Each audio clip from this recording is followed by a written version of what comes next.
যার নামাজ যত ধীরে হয় সে তত ভালো নামাজি, সে তত ভালো মুত্তাকি এবং পরহেজগার মানুষ। সেজন্য মা বোনদেরকে আমি বিশেষভাবে বলবো, নামাজ হবে খুব ধীরে ধীরে, রুকু হবে অনেক লম্বা সময় নিয়ে, সুবহান রাব্বিয়াল আযীম খুব ধীরে ধীরে নিবেদন করেন, সুবহান রাব্বিয়াল আলা খুব আস্তে আস্তে পড়েন।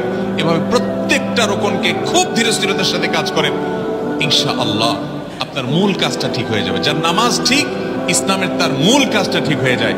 আমাদের মা বোনদের একটা সমস্যা হলো, অনেক মহিলারা আছেন টাইম মতো নামাজ পড়েন না। যেহেতু পুরুষরা জামাতে নামাজ পড়ে, তাদের জামাতে সালাত আদায় করার জন্য একটা গুরুত্ব থাকে, মা বোনরা বাসা বাড়িতে পড়ছি করে অনেক সময় দেরি করে ফেলেন। এবং একটা ভুল মাসআলা আমাদের দেশে মহিলাদের মধ্যে ছড়িয়ে আছে, সেটা হলো মহিলাদের সালাত হবে মসজিদে পুরুষের জামাতের পরে, আজানের আগে তারা নামাজ পড়তে পারবে না, পুরুষদের জামাতের আগে পড়তে পারবে না। এরকম একটা ভুল ধারণার কারণে অনেক মহিলারা অপেক্ষা করে, দেরি করে। নামাজকে দেরি করতে করতে অনেক সময় দেখা যায়, বিশেষ করে গৃহস্থলী কাজকাম করতে করতে, জোহরের সালাত আদায় করতে করতে 2টা, 2:30, 3টা পর্যন্ত বেজে যায়। ঠিক না ঠিক?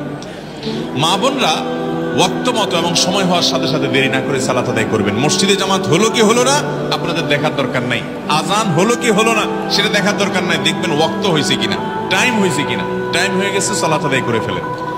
সালাতের ক্ষেত্রে মা বোনদের আরেকটা বিষয় হলো তাড়াহুড়ো করা, অস্থির হওয়া, খুব হুলস্থুল করে নামাজ পড়া। যার নামাজ যত ধীরে হয় সে তত ভালো নামাজি, সে তত ভালো মুত্তাকি এবং পরহেজগার মানুষ। সেজন্য মা বোনদেরকে আমি বিশেষভাবে বলবো, নামাজ হবে খুব ধীরে ধীরে, রুকু হবে অনেক লম্বা সময় নিয়ে, সুবহান রাব্বিয়াল আযীম খুব ধীরে ধীরে নিবেদন করেন, সুবহান রাব্বিয়াল আলা খুব আস্তে আস্তে পড়েন। এভাবে প্রত্যেকটা রুকনকে খুব ধীরে স্থিরতার সাথে কাজ করেন, ইনশাআল্লাহ আপনার মূল কাজটা ঠিক হয়ে যাবে। যার নামাজ ঠিক, ইসলামের তার মূল কাজটা ঠিক হয়ে যায়। আসসালাতু ইমাদুদ্দিন, ইসলামের মূল স্তম্ভ খুঁটি হলো নামাজ।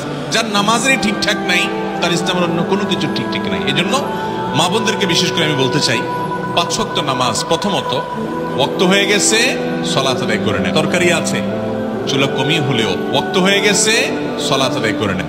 এবং রান্নার পরিকল্পনা করবেন নামাজের কথা মাথায় রেখে। খবরদার কাজ শেষ করে এরপরে নামাজ পড়ে এটা করবেন না।